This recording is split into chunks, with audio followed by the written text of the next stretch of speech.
مساء الخير على كل متابعيني الجمال في كل مكان، يا رب دايما تكونوا بخير. الجو حر والدنيا صيف وعايزين بقى حاجة كده ساقعة تطري وترطب على قلوبنا.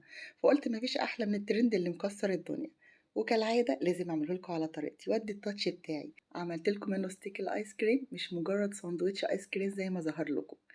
ادوا بقى التاتش بتاعكوا، دلعوا الفاكهة، عايزين تحطوا نوع معين، ولادكم بيحبوا حاجة معينة وطريقته عايزة اقول لكم سهلة وبسيطة جدا والولاد انبهروا بيه. يلا بينا نبدأ ونشوف الترند الجميل ده عملناه مع بعض ازاي.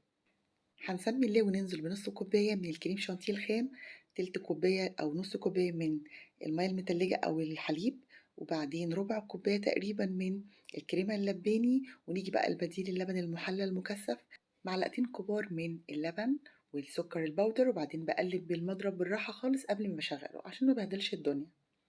وببتدي أشغله في اتجاه واحد بسرعة الأول تدريجية، يعني ببتدي أعلي السرعة كده بالتدريج حاجة في حاجة لحد ما أوصل للقوام اللي انتوا شايفينه ده. هنا بقى هضيف جزء من الفانيلا عشان تطلع طعم الآيس كريم مع معلقتين من المية الساقعة. طبعا أنا استبدلت المرة دي مية ساقعة عشان أنا ضايفة كريمة لباني وضايفة كمان لبن باودر. شايفين القوام؟ هو ده المطلوب. حطه في الفريزر ونجهز باقي المكونات مع بعض. معايا كام حباية كده من المانجا، طبعا حسب أفراد الأسرة أو العدد اللي هياكل منها.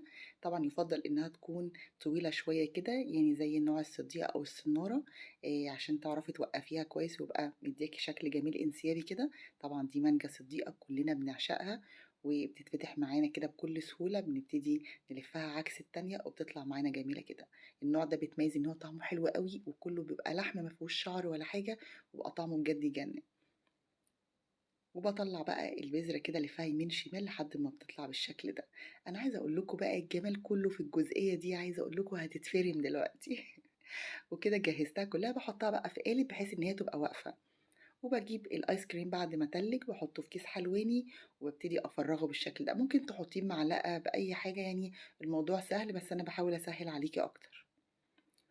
وبابتدي أنزل من تحت لفوق كده وأنا باخرج بالكيس عشان أضمن إن كمية الآيس كريم واصلة لها كلّها. هنا عندي بقى كرز، ممكن تحطوا كيوي، ممكن تحطوا عنب، أي حاجة متوفرة عندكم تدي شكل وطعم في نفس الوقت. وبعد ما بخرج البذور منه ببتدي أجيب كل واحدة كريز وأحطها من فوق كده وأضغط عليها بالشكل ده عشان تنزل لتحت تبقى في النص. هو المفروض والأفضل إنكم تعملوا الخطوة دي قبل ما تحطوا الآيس كريم كامل، يعني بتحطي جزء من الآيس كريم وبعدين تنزلي الكرز وتروحي مغطيه عليها بآيس كريم كمان، هيبقى أفضل لك كتير جدا، عشان هنضطر هنا نشيل الجزء اللي طلع زيادة من الآيس كريم بعد ما باغطيه بالشكل ده كده. جبت عندي سكرابر وابتديت إن أنا أشيل الجزء الزيادة اللي فوق. ممكن بقى تشيلي الزيادات دي كده بضهر معلقة، بضهر سكينة كده زي ما أنا باتعامل، اقشطي كده الزيادة وخرجيها بطريقتك. بعد ما أجهز نحطها في الفريزر لمدة يوم كامل، وده شكلها بعد ما خرجت مشبرة. تعالوا بقى نحط التاتش بتاعنا ونسيح الشوكولاتة الجميلة دي. حمام مية سخنة، وبنزل بقى بالكمية اللي أنا محتاجاها من الشوكولاتة، وبسيبها شوية على راحتها تسيح. وهاضيف لها معلقة كبيرة من الزيت. في الوقت ده بقى هادخل على المانجا على طول أقشرها بقشرة كده عشان تسهل عليا الدنيا. طبعا أنا سبتها شوية كده ارتاحت عشان أعرف أتعامل بالشكل ده. طبعا مينفعش نسيبها أكتر من كده عشان ما تسحش. وهعمل الكمية كاملة بنفس الطريقة دي كده، أبتدي إن أنا أظبطها من كل الجهات. وطبعا بعد ما بخلص الكمية كاملة لازم أدخلها الفريزر كمان مش أقل من ساعة عشان أعرف أقطعها وتبقى متماسكة بالشكل ده. شايفين حلوة قد إيه؟ شكلها كان جميل وطعمها أجمل بكتير. انت بتقطمي في الحر ده حاجة كده مشبرة عبارة عن آيس كريم مع مانجا مع كرز، يعني حاجة كده خيال. وبقطع بقى الكمية كاملة بالشكل ده كده وابتدي ادخلها الفريزر مرة تانية. بس قبل ما ادخلها ندي التاتش بتاعي مرة تانية. حطيت لها ستيك من بتاع الايس كريم، وابتديت ان انا احطها في طبق واضيف لها الشوكولاتة اللي احنا سيحناها على حمام مية دافية.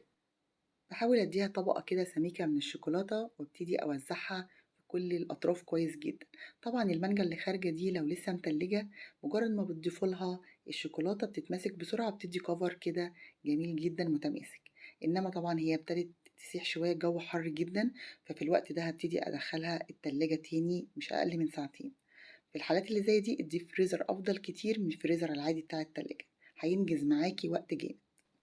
ده بقى شكلها بعد ما خرجت طالعة تحفة زي ما انتم شايفين، متلجة ومشبرة ومنعشة جدا.